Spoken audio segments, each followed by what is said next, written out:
Hi, I'm Greg Furch. I'm the art director on XCOM Enemy Unknown. And it was shortly after Terror from Deep had come out, and I started playing the original XCOM.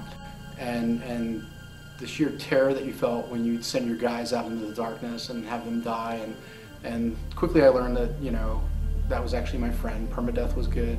And I still, to this day, can remember the very first time I encountered a sectoid and how creepy that was when he peeked through the orchard through the darkness. And that was just an absolutely super cool time.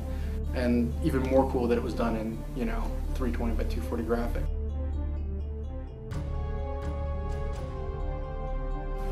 Yeah, so I mean, that's been one of the things, is to try and really maintain that mood and that tension and that feel. And I think a lot of that falls on the art and how we present ourselves and how we supply our part of the game. So that's been something that's really driven us to kind of keep that sort of mood when you're on missions, and to really make sure the player has that sort of sense of discovery and encounter and then conflict.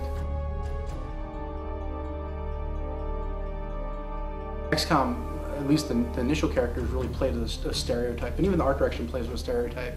If you've got, if somebody's, a bad guy, he's got a cape and shoulder pads, or he's got one or the other, or he's got horns, or so we tried to look at those decisions that they made, and they've sort of been adopted by pop culture as what a sectoid is. He's a little gray guy.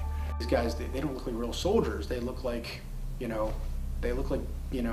G.I. Joes. And I said, yeah, right? They actually are. They're action figures.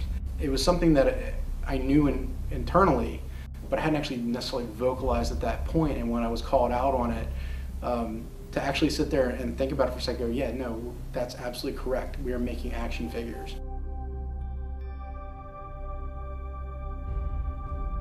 But I think the one thing, the advantage we have now, is that we can make things look gorgeous. And so for us, we're really looking at making, the really great player experience, both visually and through design, that's immersive and engaging. And so for me, being an artist, that's the thing that I want us to really, that I'm the most excited about.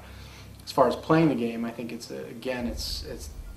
goes back to what I was just saying, is it's giving people a new choice in how they game and what they're going to play, and something that's slightly different than what people normally have.